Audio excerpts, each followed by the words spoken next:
compassionate care, and a healthier future for all. More at supportstlukes.org. Couple of wrecks to watch out for. 10 westbound 45. They're about to clear that one up. Also continuing east 10 at Post Oak as well. Rain on the east side. It looks like Beach City, Baytown, Smith Point. You're getting pretty good showers. They're trying to creep to the west, so that's part of the 40 to 50% chance we may see later on. 91 for the high. Tonight's low 74, 87 for the high.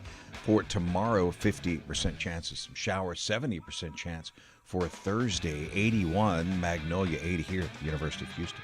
KUHF Houston News 88.7. The service of the University of Houston. Houston Matters starts right now. Stick around 9 o'clock.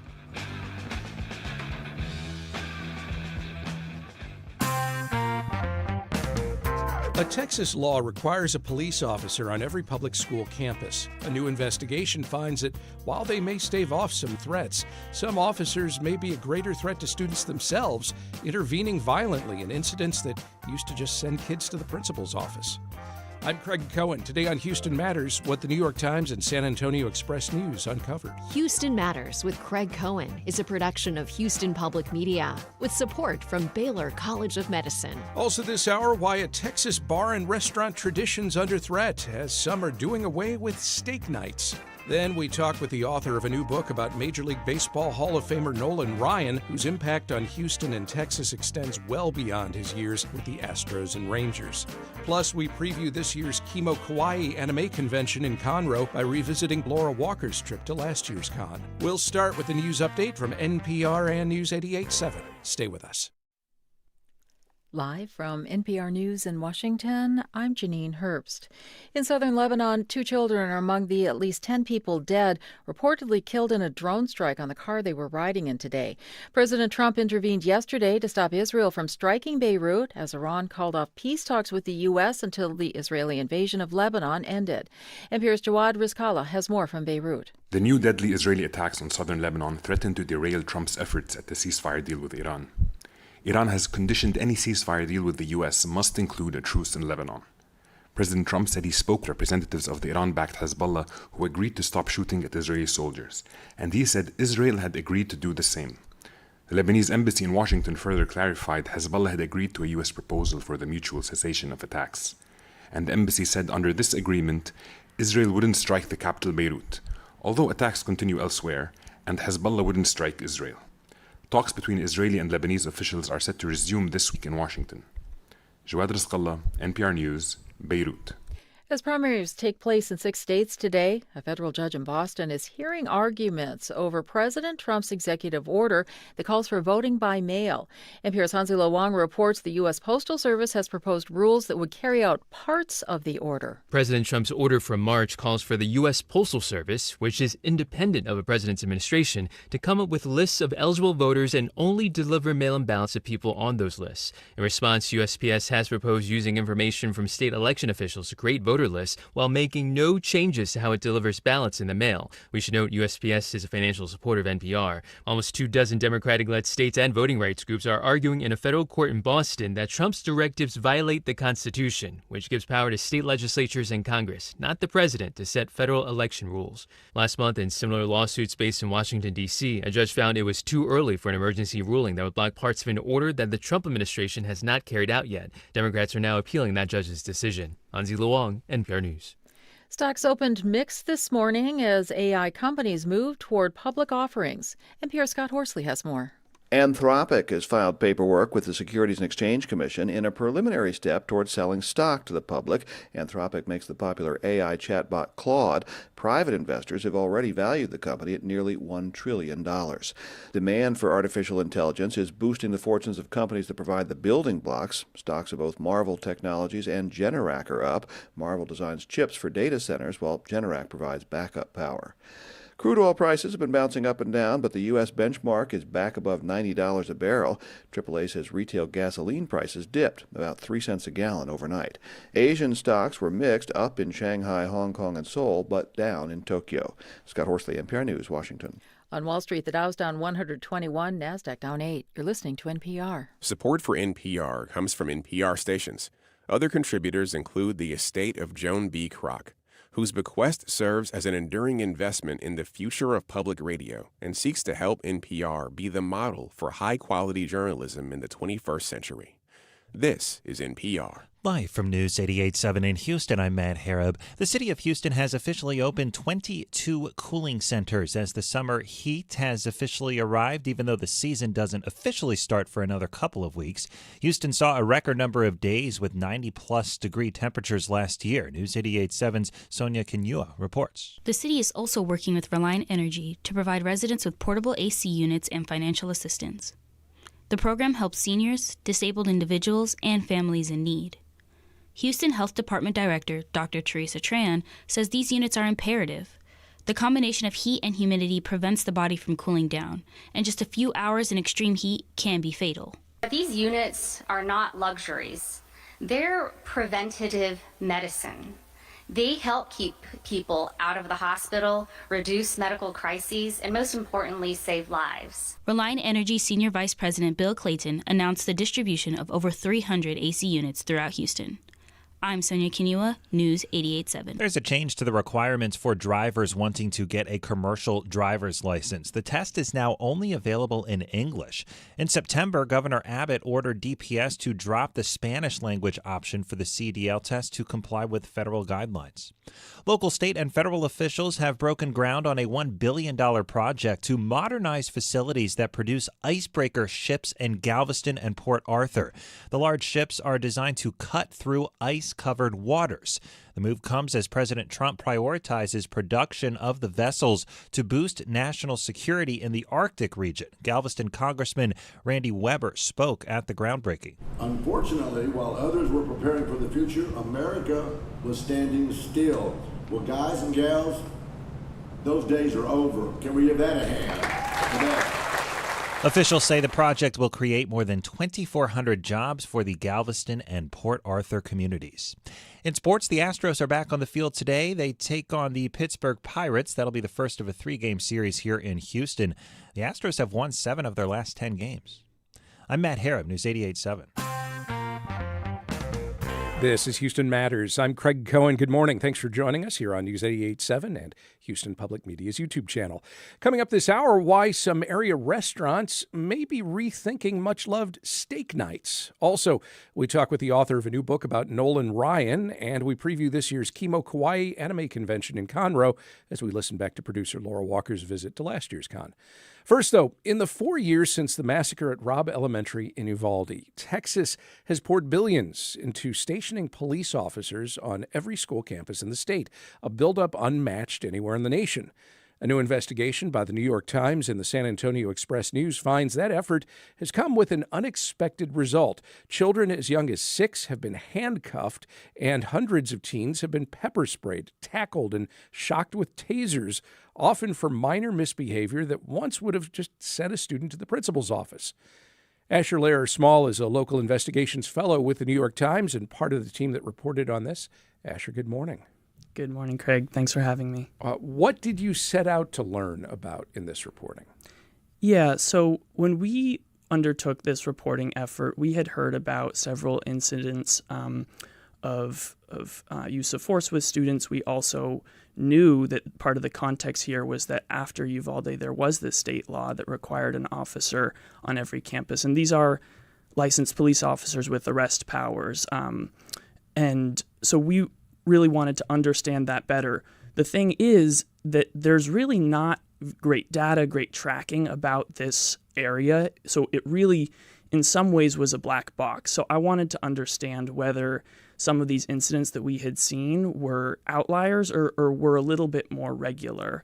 And so what we did was we requested records from a really wide swath of districts and police agencies across the state. There are 400 school districts in Texas that run their own police departments. That's more than the rest of the country combined.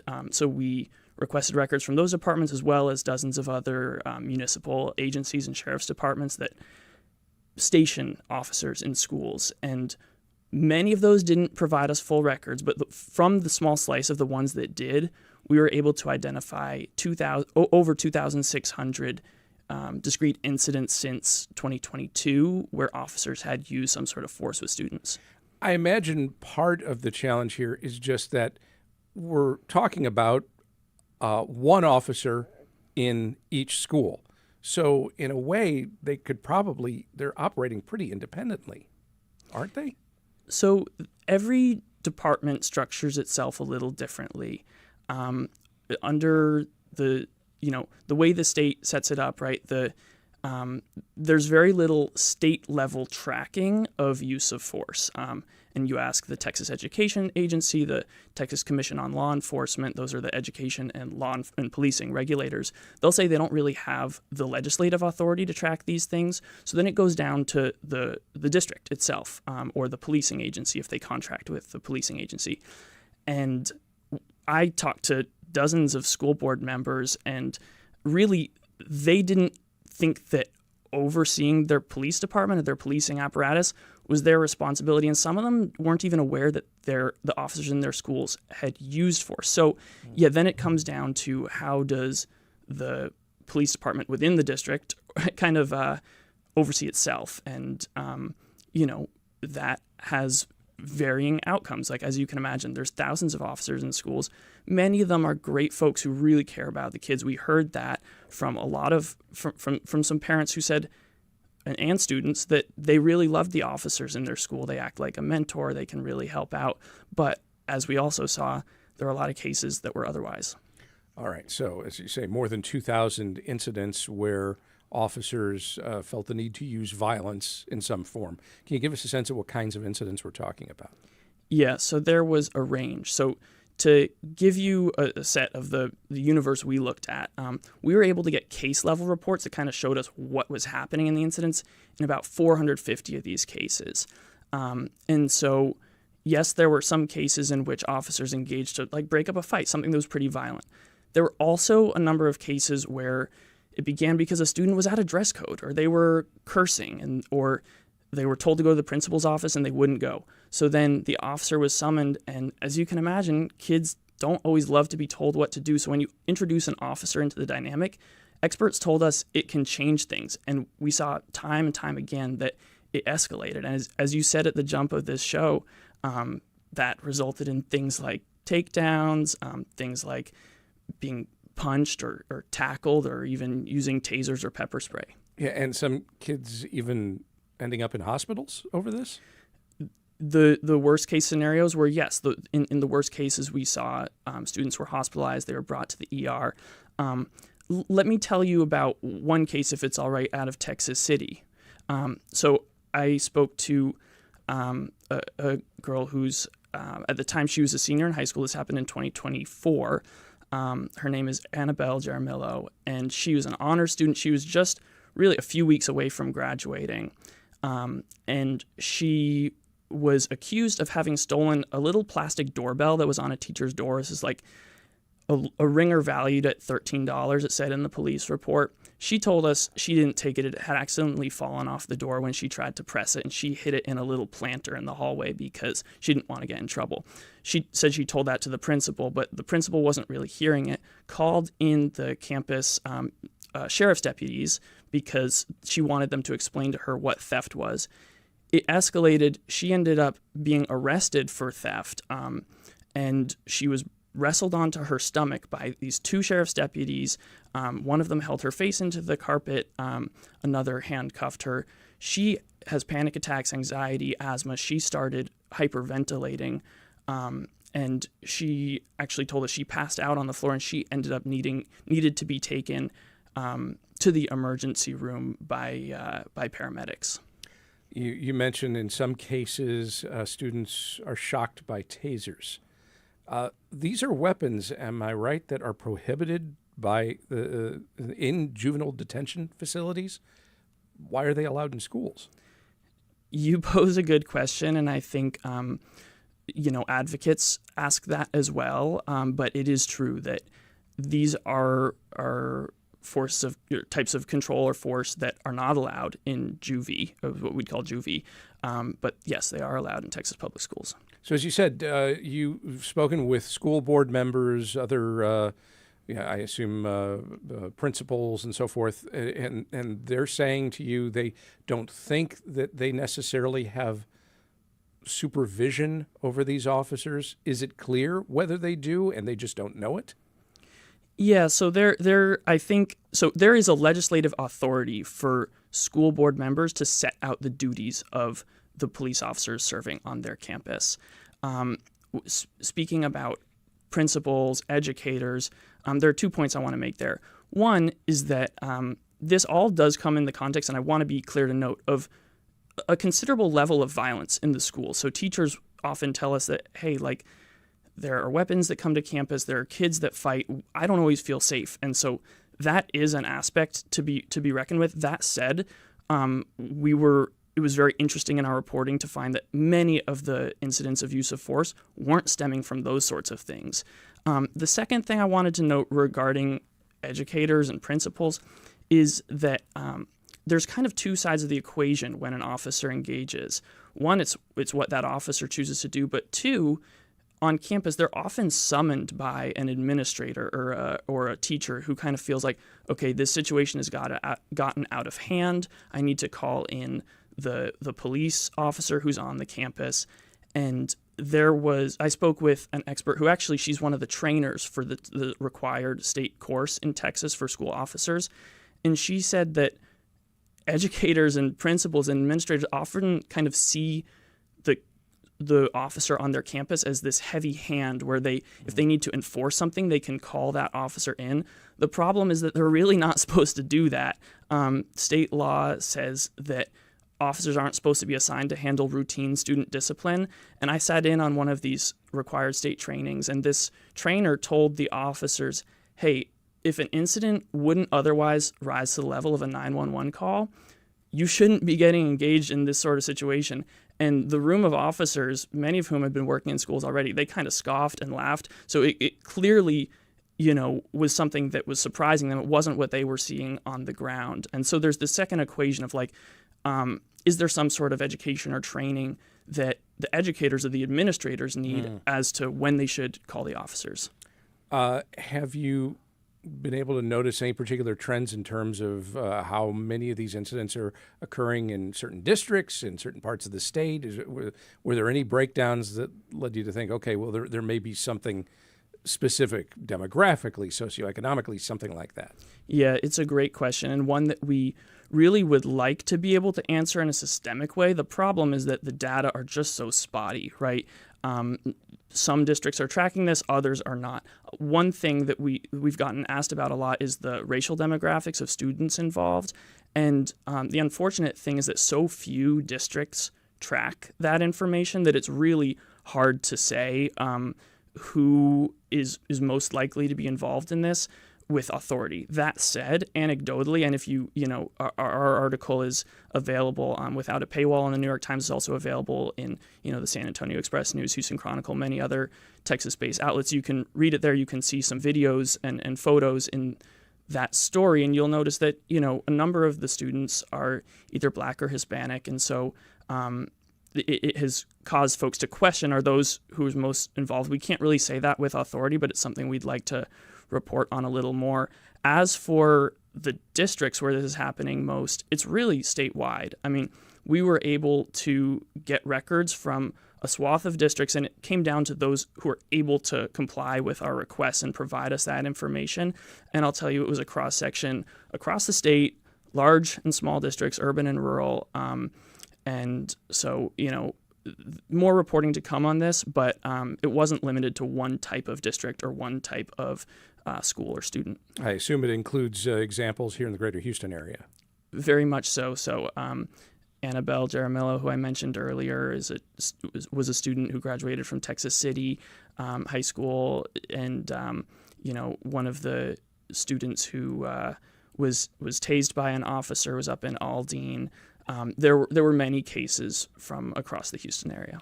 This all started, of course, with lawmakers expanding school policing after Uvalde.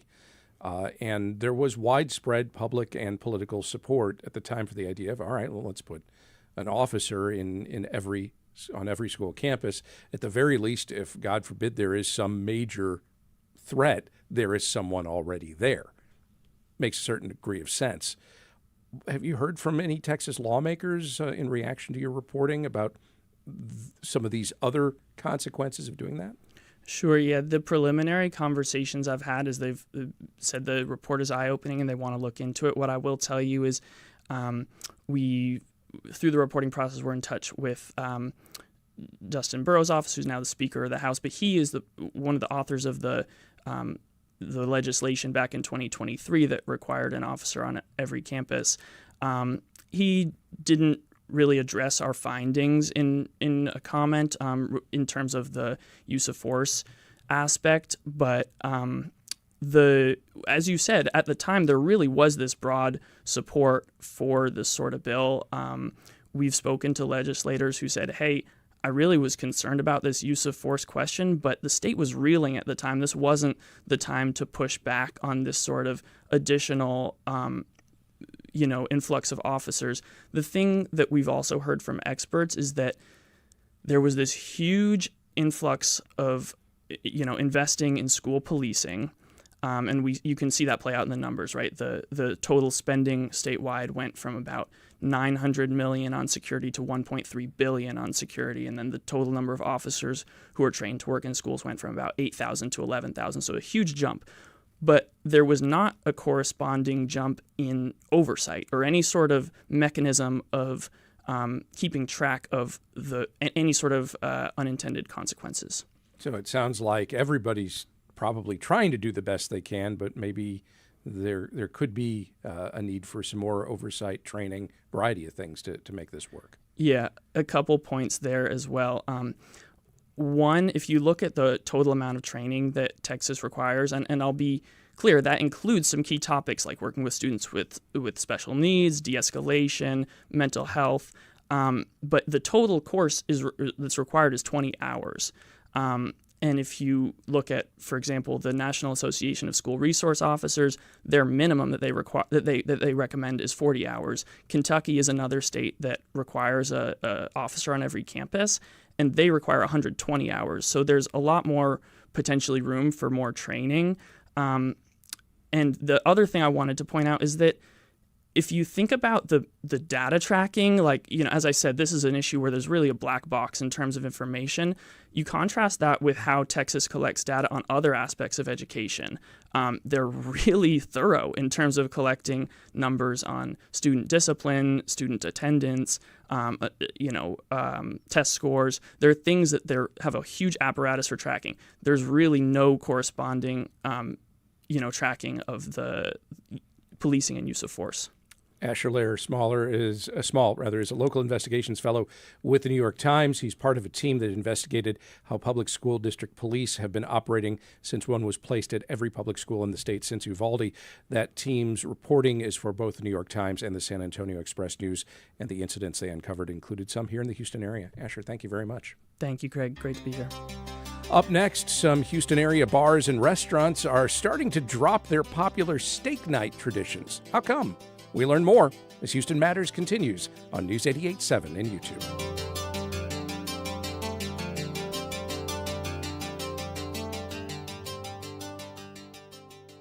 Support for Houston Public Media.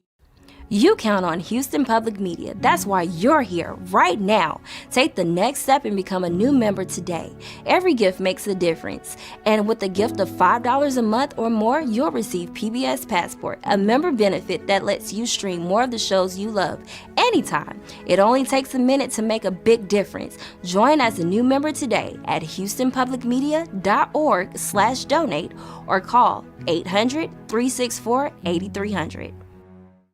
From Texas Mutual Insurance Company, a workers' compensation provider that's been caring for hardworking Texans for over 30 years. More at texasmutual.com/expert partner. Tonight on Houston Public Media TV8, American Masters examines the life of civil rights pioneer W.E.B. Du Bois. Narrated by Viola Davis with readings by Common, Courtney B. Vance, and Jeffrey Wright. Tonight at 8 on TV8. This is Houston Matters. I'm Craig Cohen. A popular tradition for Houston area bars and restaurants might be on its way out. I speak of steak nights. You know, that night of the week when you can get a good deal on a cut of steak, maybe a baked potato, maybe a drink. The tradition's under threat as the economics of beef have forced some area restaurants to reconsider whether they can afford to do steak nights anymore. Here to talk about it are Maggie Gordon, Senior Storytelling Editor for Straight Arrow News, and Domenique Jones, Lecturer in Human Development and Consumer Sciences at the University of Houston. Good morning to you both. Good morning. Good morning. And as we chat, we welcome your thoughts, and in particular, want to know whether or not this is one of those traditions you have taken on over the years, once a week going out for a cheap steak somewhere. Give us a call at 713-440-8870. You can email us at talk@houstonmatters.org. Maggie, you wrote about the Moon Tower Inn doing away with steak nights. What happened there? Yeah, Moon Tower Inn, if y'all have ever been there, it's a neighborhood spot in the East End. It is not fancy, and that is part of the charm of Moon Tower, right? And so it was a 16-ounce ribeye. I think they were still serving it for $24. And it got to the point where the manager, Ian, told me, I guess we could keep selling this steak, but it'd have to be $35 or $40. And that is just that's not the vibe there. That's not the vibe of steak night. And so they had what I ended up calling a steak wake. It was, a funeral of sorts. And people were mourning.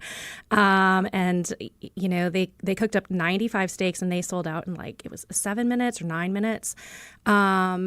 Because this is that beloved tradition, right? That I know when I first moved to Houston over a decade ago, I used to love going to steak night. I remember you could go to one in Midtown Front Porch. It was $17, big old steak, loaded baked potato, and, you were living like kings on a Tuesday night. Yeah, but Front Porch is gone now, right? Alas, yeah.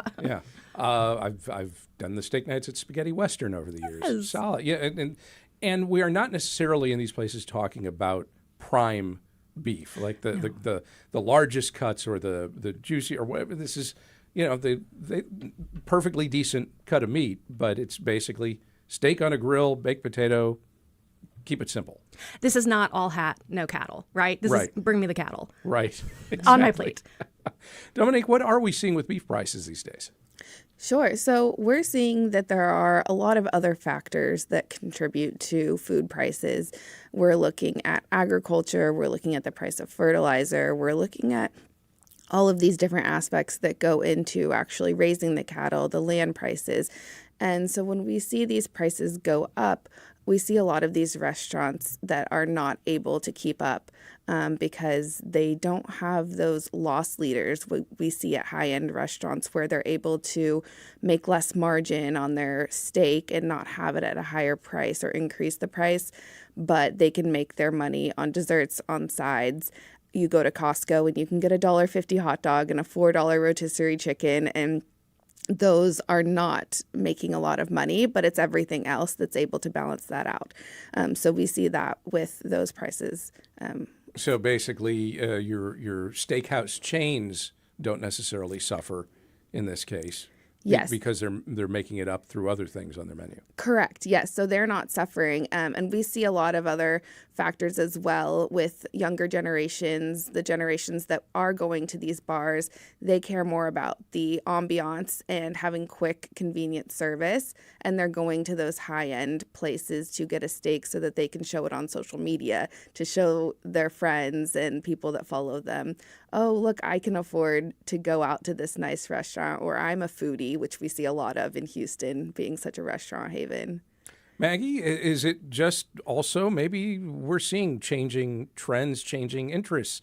Maybe while clearly there were enough people that very much wanted that steak night to continue at Moon Tower, are we starting to see that maybe the very concept of that bar or restaurant that offered the cheap steak night, that very place is starting to wane? Well, actually, one of the things that I found during reporting for this that I thought was super interesting is I thought when I went into this that this was going to be a really supply side story. But as I talked to just a slew of economists, they really let me in on the market side of it. And I don't think it's that fewer people want to do this. I think it's that more people want steak. More people want protein, right? But what we are seeing is because the supply side is not growing at the rate the demand side is, places like one of the people I spoke with for my story was Ben Berg, right? Like places like his steakhouses that have this buying power, they are able to get it and they are able to sell it for a $60 plate. And that's going to take away the ability for these neighborhood places to buy it. I don't think fewer people want steak. I think more people want steak. In fact, another interesting thing that I found in the last 5 years, the share of people who identify as vegetarian or vegan has dropped from 14% to 7%. That's cut in half.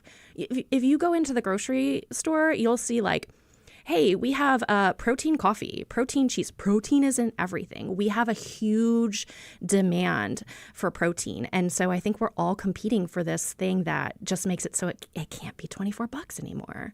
So, Domenique, does that mean then that those places that can make the economics work where they sell a steak for $40 and there's enough business to do it, they're not really worried so much about the demand? Is it just the lack of supply or what's pushing this? Yes, that's correct. So, when we're talking about this basic supply and demand, we need to look at how some of these powerhouses, these bigger restaurants, bigger grocery stores, they're able to put the capital towards buying more from these distributors. And so when you're able to buy more, you're going to get priority. So you're going to be able to access those different cuts of steak. And if people are looking for maybe a lower cut of beef and maybe they're trying to substitute in something that's not a piece of steak, but it's something that has beef in it, and they might want to substitute for a cheaper cut of steak, they're going to take those and get those from the distributor before some of these bars and places that just offer steak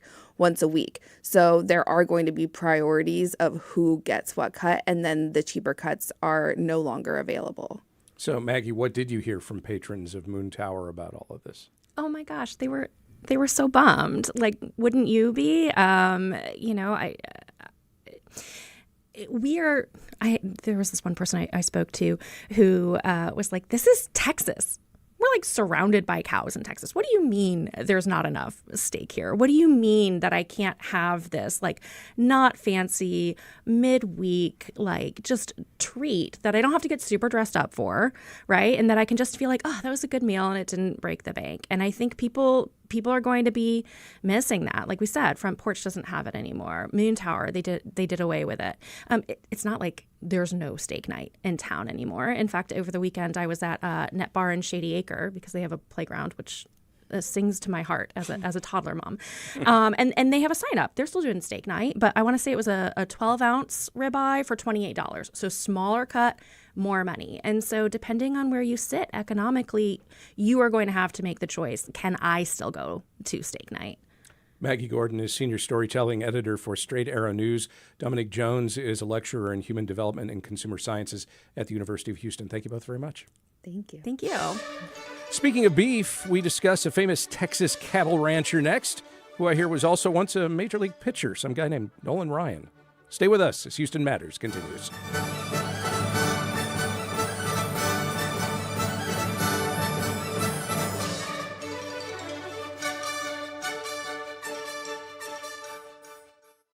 You count on Houston Public Media. It's not just your car.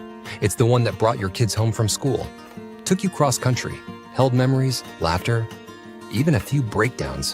When it's time to let go, give your car a new purpose. Donate it and turn memories into meaningful support for this station. Plus, you'll enjoy free and easy pickup, potential tax benefits, and a simple donation process. Your gift supports the programs you and your family love. Donate today and help keep public media strong. Call or donate online. St. Luke's Medical Center, offering comprehensive cancer care that is compassionate, personalized, and driven by clinical research. More at stlukeshealth.org/cancer. Support for Houston Public Media comes from Chariot Energy, offering electricity plans backed by 100% renewable energy for Texas homes and businesses. Learn more about renewable energy options at chariotenergy.com. This is Houston Matters. I'm Craig Cohen. Nolan Ryan is about as iconic a figure as it gets in Houston and Texas sports. He was born in Alvin, spent 14 of his 27 Major League seasons pitching for the Astros and Rangers. After his Hall of Fame playing career ended, Ryan spent years in various roles with both organizations as team president, part owner and CEO of the Rangers, and executive advisor to the Astros. He co-owned Astros minor league affiliates in Round Rock and Corpus Christi. All the while, he still lives here in Texas. While baseball fans can recite impressive stats like Ryan's record 5,714 career strikeouts and his 7 career no-hitters, there's more about Nolan Ryan they may not know, and author Tim Brown fills out that biography in his new book. It's called Nolan, The Singular Life of an American Icon. Tim Brown, welcome to Houston Matters. Thank you, Craig. I listened to your entire previous segment thinking I should have asked Nolan about the end of steak night. Yes, indeed. I bet he had a real interesting answer if you did ask that. Let me mention up front that you collected these stories with Nolan Ryan's cooperation, along with his family's. How much influence did he and the rest of the family have on what you chose to include and not include in this book? It was entirely my decision. They sort of came into the process late. Within a couple months of when the book was due. So I had an awful lot of the research done already. I spent 3 weeks in Alvin, sort of trying to get a feel for what the town was like, what the people were like, where Nolan came from. What was, when I went to, I wanted to answer the question, not what he did, but why he did it and how he did it. And I thought that that conversation would start where Nolan started. Well, then let's get right to it. How did growing up in Alvin shape Nolan Ryan's life? Well, it was my sense, the family arrived in Alvin in 1947 when Nolan was just a baby, and he had 4 older sisters and an older brother. His dad was an oil man, not like the owner oil man, but a guy who worked in the oil fields. And also worked a second job as he delivered newspapers he delivered the Houston Post every night. And, what I came to appreciate was these were people of the earth, of the soil. They were ranchers, they were farmers, they were oilmen, and very blue collar. And that's where I think Nolan took on the values of the community, of his dad, of his family, and approached what became a baseball career with that sense about him, that he had a working man's career that he showed up for every day, that he worked hard for. This gift that was his arm, he chose to honor that gift with all of the work he did. Yeah, when I think back on Nolan Ryan's career in those 27 seasons, what stands out is how he was then and is remembered as the type of pitcher that, frankly, we just do not see much in the game anymore in terms of somebody who not only pitched that long, but pitched long into games every 5 days.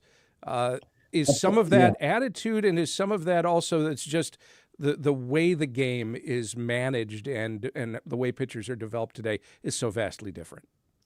Well, I'd answer that by saying that the idea of Nolan is impossible today. The game has gone into a completely different direction. And I think it's because, it hasn't been that long. It's been 30 years, but there was an expectation then that if you took the ball at 7 o'clock on a Wednesday night, you would give it back at 10 o'clock on Wednesday night. And I don't think that expectation exists anymore, in part because of the way we develop pitchers. Obviously, with the elbow and shoulder issues that have come along, teams have gotten very protective of these arms. Back then, I think that it was, again, this expectation that pitchers would just throw deeper. And sort of the genesis of this book for me was I covered baseball for 35 years. And the last 10 or 15 of it, I would frequently sit up in the press box and watch a pitcher come off after 5 innings to a standing ovation and tip his cap. And I would just sort of mutter, "Where have you gone, Nolan Ryan?" So one day I got in my car and drove to Alvin to go find Nolan Ryan. So what would you say, as you look back on that long career, are moments, elements, things that you quite literally did not know about Nolan Ryan prior to this book? Well, I mean, I sort of grew up with Nolan Ryan. I was born and raised in New York. I was 7 years old when the Mets won the World Series in 1969. Nolan was on that team. And then I became a sports writer covering Major League Baseball, and he was still pitching. And so nothing really surprised me. What I came to appreciate was, one, I sort of think the understated hero of this book is his wife, Ruth. Two, I go back to this sense that he believed that his arm was a gift and that he owed his work and he had to honor that gift.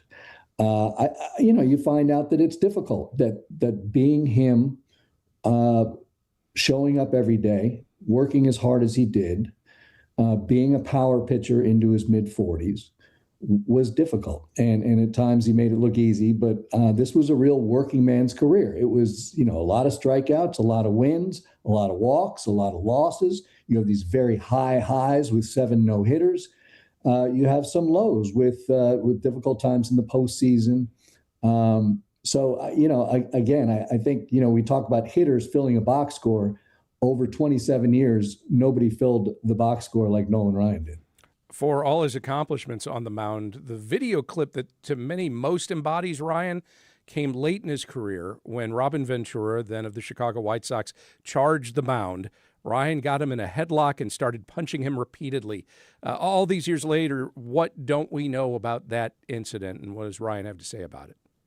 I think the part that I appreciated and Nolan and I talked about was 19 years later, Nolan is president of the Rangers. Robin Ventura is going to manage his very first game in the major leagues. And this was in 2012.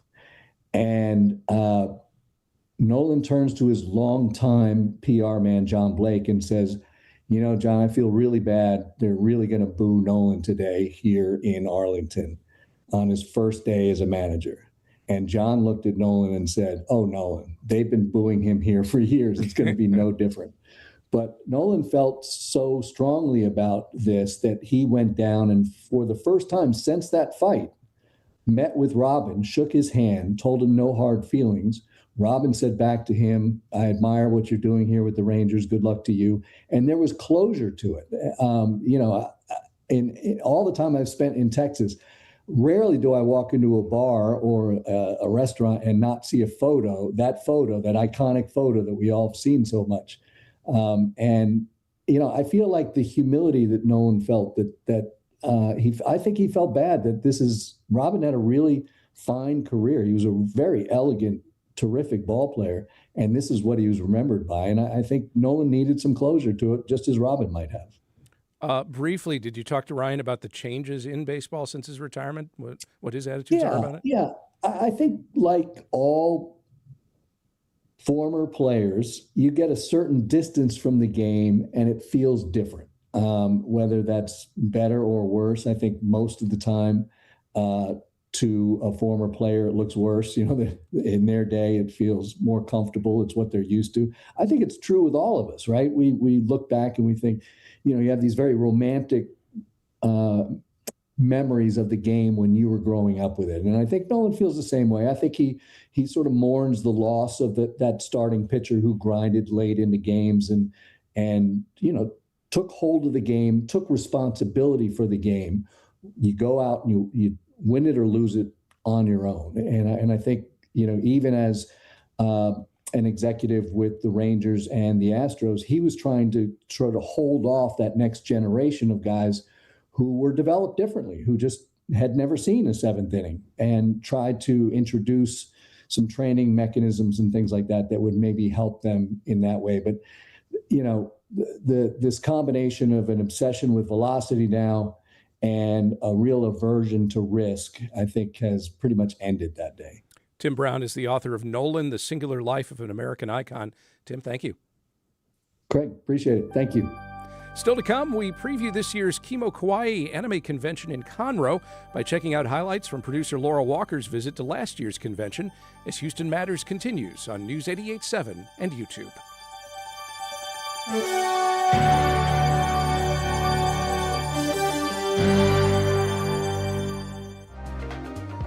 From the We know you value Houston Public Media. That's why you're watching right now. So take the next step and become a new member of the station you rely on. Every gift makes a difference. And what matters most right now is supporting the station that brings you the news and information you rely on. It only takes a minute to make a big difference. So join as a new member today at houstonpublicmedia.org/donate or call 800-364-8300. Includes transit improvements intended to serve Houston after the final match. Metro provides bus, rail, and paratransit service and continues mobility enhancements across the region. More at ridemetro.org/Metro Now. Join us for Hello Houston, weekdays from 11 a.m. to 1 p.m., taking a deep dive into the stories that matter to Houstonians, keeping you informed, engaged, and entertained. With the generous support from our founding sponsor, Kathy Sanders. KimoKawaii, Conroe's annual anime convention, returns this weekend. The name blends the Japanese words kimoi, meaning creepy, and kawaii, meaning cute. It's fitting for an event that embraces the full spectrum of anime, manga, cosplay, and Japanese pop culture. Houston Matters producer Laura Walker attended last year's event where she spoke with voice actors, cosplayers, podcasters, and the convention's founder, all united by a passion for the vibrant, expressive world of anime. She even got a peek into one of the convention's most unique features, a Japanese fashion show and a live table read featuring professional voice actors and attendees that's being turned into an anime episode for this year's con. Laura first sat down with founder Chris Carson to find out what inspired the event and how it's grown into a beloved tradition in Conroe's creative community. There's multiple inspirations. I've been a professional artist for 20 years. A long time ago, an artist that was next to me that was from Japan, he was an older man, told me there's a phrase that describes my art in Japan called KimoKawaii. And I was like, great, what's that mean? He's like, well, it means cute but disturbing, or cute but gross, cute but weird. And I was like, I like that. When I decided to do an anime convention, I was like, what are we going to name it? I don't want it to be generic. I want it to be something cool. And I kept hearing his voice in my head say KimoKawaii. So that's what we named it. We're out here in Conroe. You know, when you think of conventions, you think of George R. Brown, you think of somewhere in the city. Why Conroe? Conroe didn't have a place to gather for anime enthusiasts, so we kind of filled that need, and we're trying to grow the community and show people they have a place to be around like-minded people and do a bunch of really cool stuff. What are some of the most interesting things that are at the convention right this year? We're kind of different than a lot of other shows. A, we all kind of treat each other like a big family, and then B, we have voiceover opportunities for people. So even if you've never done a voiceover in your life, but you think you can or you want to try it out, we have a welcoming way for people to come in and try it out, read the scripts with other aspiring voice actors, and then you can also take workshops from the professionals. And we produce our own in-house anime where our attendees can do voices for characters in our anime alongside the professionals who have done the big ones. Since you're recording it now, what's the time frame and process of actually putting it out? Because I know anime takes work, you've got to do the art and all of that. So this is our fourth KimoKawaii, and every year we've produced one episode. So we finished our first series. It's a 3-episode series called Kushi and the Anunnaki, and we just premiered it today, all 3 episodes. So every year we record it, and then the following year we premiere it. And I do all the hard work in between. They just show up and have fun. What was the reaction like seeing the premiere? Oh, it brought tears to people's eyes. Like, the thing about it is these are people's dreams and their passions. And when they get to see it come to life, it really touches them. And then you see them bring their sisters, their brothers, their mothers, their grandmothers, and their family members feel it too. And like, my eyes will start tearing up if I look around the room because I'm just seeing family and friends proud of somebody with a passion. I love that. And then it's been a lot of cosplay that I've seen today, some ranging from, we've got Halo to Stitch that you talked about earlier. So how big of a role did you want cosplay to play in? Cosplay is a staple of KimoKawaii. We encourage everybody to dress in cosplay. It's fun. People love Halloween, dress up at Halloween. You don't even have to wait till October to dress up to Halloween. The first weekend of June every year, you can come to KimoKawaii and dress up as your favorite character and be around people who appreciate you for it. It's a huge staple and a huge part of what we do. Is there anything that people might not know about KimoKawaii that, will bring them out this weekend? Well, we are, I believe, the only anime convention in the area, including Houston, that has a Japanese fashion show. And our Japanese fashion show is very special. It's not just models going and showing Japanese fashion. They become the culture. They have dance movements, special movements. They even sing in it. So it's an immersive performance. We put a lot into our stage, our lighting, just so it's an incredible experience for everybody. Fashion show models, are they local, or how did you make that connection? Well, a lot of them, many of them are local or surrounding area, but some of them even travel from like Austin and further to be part of it, because it is kind of a rare thing. It does take a lot of work to put a fashion show together. It does take a lot of work on the director's side and on the operations side. And a lot of conventions aren't prepared to handle that kind of task. It's so diverse. We think of course, Inner Houston being super diverse. You might not necessarily think about Conroe being that, but it seems like there's people from every walk of life here. Oh yeah, we shake all the cool people out of the tree and they come to KimoKawaii. As I walked through Lone Star Convention Center, I ran into a woman cosplaying as a familiar Marvel Comics character. My name's Destiny, and I'm cosplaying Luna Snow. I love Luna Snow. I'm a big Marvel Rivals fan. Is that what inspired you at the game? Yes, she's my favorite to play. All right, what's KimoKawaii been like so far? It's been good. I came here last year. I love it. It is local to me, so it's easy to come. It's affordable, too. Have you been to any of the larger conventions? I've been to KimoKawaii a few years ago. I plan to go again. I went to DreamHack earlier this year. That one was really fun. What's the difference for you between like KimoKawaii or the other festival that you mentioned versus here? Here it is smaller, but it seems like everybody's nicer here, less crowded. What's been your favorite part so far today? Just the vendors. I love art. I love seeing everybody's work. I already spent like $100. Outside of one of the convention workshop rooms, I saw a pair of cosplayers recording a TikTok and decided to talk with them about their experience as well. I'm Zenix, and I'm cosplaying as Osana from Yandere Simulator. And you? I'm Lynx, and I'm cosplaying Ayano from Yandere Simulator. And how long have the both of you been cosplaying? About 3 years now. 10 years. 10 years? Wow. Yeah. And how did you get into it? One of my friends randomly invited me to a cosplay convention, and I really got into cosplay from there. I have parents who have gotten me into cosplay. My first event was probably Matsuri when I was 6, so I've been doing this for a while. How long have you been into anime, manga, all that?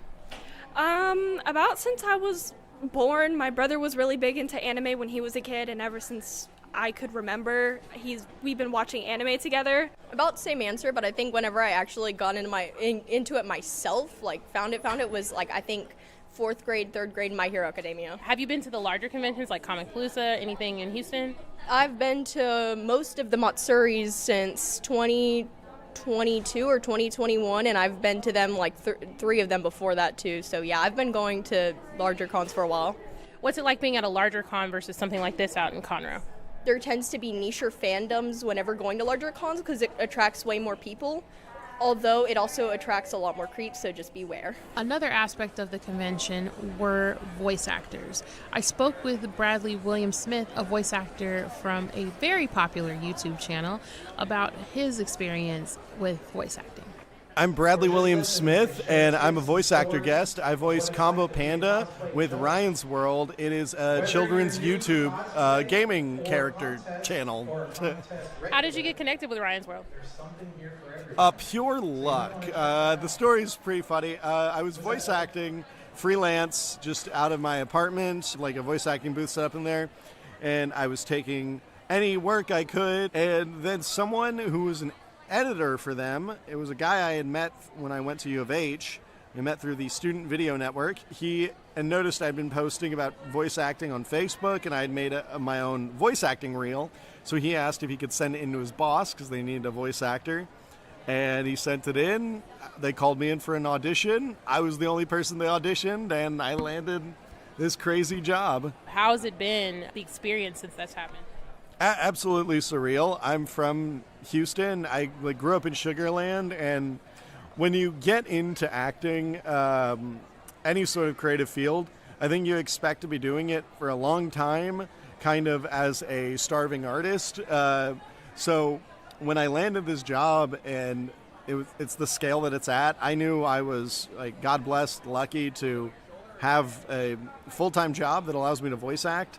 And as it grew, it's had a Hulu show, it's had a Nick Jr. show, video games, anime specials. I've had a Build-A-Bear with my voice in it. It's been surreal. It's stuff I never would have imagined I'd get to do. What's the experience like being here at KimoKawaii that's, smaller, out in Conroe, outside of the general Houston area versus the big cons? I'm an anime nerd, cartoon. I'm an everything nerd. I've been going to conventions since I was 9, so me coming to be a special guest at it is like low-key me just being like, can I get into the con for free? I want to be there. So I love this smaller convention vibe. Sometimes conventions can even be like too big. When they're too spread out, you have to walk over everywhere. There's so many people, it gets too crowded. So I like having the smaller vibe. It's easier to talk to people. It's nice. I like it a lot. In addition to speaking with a YouTube voice actor, I also had the opportunity to speak with a English voice actor for the anime My Hero Academia, Mauricio Ortiz-Segura, about his experience at KimoKawaii Con. Mauricio Ortiz-Segura. I'm here at KimoKawaii 4 as a guest voice actor. I voice act in many anime that people may or may not have heard of. So I challenge you to find. And what's the experience been like today at KimoKawaii? The experience has been very, very nice. I'm very grateful to all the fans that have come up to me. I've just gotten like 2 gifts. That was really surprising and really sweet. There was one person who came by with the most amazing fan art of Giulio Gandini, my character in My Hero Academia. And I mean, it's been such a pleasant day. This is my first convention ever. Now I've done signing events at like malls and like the back of comic book stores, but never conventions. This is the first convention I've been to, and it's been really cool. It's been really, really cool. Just as sort of like a first-hand experience as to like what going to a convention would be like in the future, how I would handle things. Luckily, the signing events that I've done previously have helped me understand that as well, even if they were only like 1-day, 2-day events. And it's been a very, very good experience being here in Conroe, Texas. In addition to speaking with KimoKawaii's founder, cosplayers, and voice actors, I also had the opportunity to speak to 2 podcasters that were covering the event, Chad and Jeremy of the Fusion High podcast, that spoke to Conroe's community when it comes to anime and the overall feeling of inclusion in the space. I'm Chad. And I'm Jeremy. And we are the Fusion High podcast. We are media. So we're hanging out, we're interviewing the patrons. We're going to be potentially doing some interviews with the voice actors and a lot of the people that work here. The owners gave us a shot to come out here, do our thing. And, we was here last year. They gave us a table last year. Also, with that opportunity she gave us last year, we talked to a couple of voice actors. Wonderful time. I love the Conroe community because they always show love to us. Yeah. You've probably been to like bigger conventions. We were just talking about a few before we started recording. What's the experience like at those versus KimoKawaii? Okay, so just last weekend we were at DreamCon, and it was extremely packed, and there was a lot to do. KimoKawaii Con, it's a little smaller, but it's more intimate, so you're able to kind of interact with people more. You're able to take in the sides. You can make sure you can get to everything you need to get to. It's just a more intimate, but still fun experience. Yeah, pure otaku, dare I say. If you know what that means. If you don't, Google it. But yeah, like what Chad said, it's more intimate and everything like that. You have to go shoulder to shoulder. Like your younger brother said, like some of those bigger ones, it's like it's a lot of people there. They funky, it's hot. It's too, if you got claustrophobia, that's not fun. But here in KimoKawaii Con, it's phenomenal. It's, like I said, like the real ones in here. Absolutely. And what's been like some of the most interesting things you've seen here? I saw 2 Lokis. I saw someone cosplaying as Master Chief. That was pretty cool. I would say one interesting thing, and it's kind of a humble brag, but not really. Since it's such a small community here at KimoKawaii Con, we're seen. We have a table here, and people are like, "What y'all do?" And we have regular conversations. by fandom of, anime. Attendees of last year's KimoKawaii in Conroe talking with our Laura Walker. This year's, the 5th annual, takes place this weekend. And that'll do it for today's show. The Houston Matters team includes Michael Haggerty, Joshua Zinn, Brenda Valdivia, Mincho Jacob, and Laura Walker. Jared Carroll's our technical director. On tomorrow's show, the latest developments in politics in our regular Wednesday political roundup, this month's installment of The Full Menu, and we preview an area concert celebrating music from the Final Fantasy video game series. I'm Craig Cohen. Join us tomorrow for those and other Houston Matters.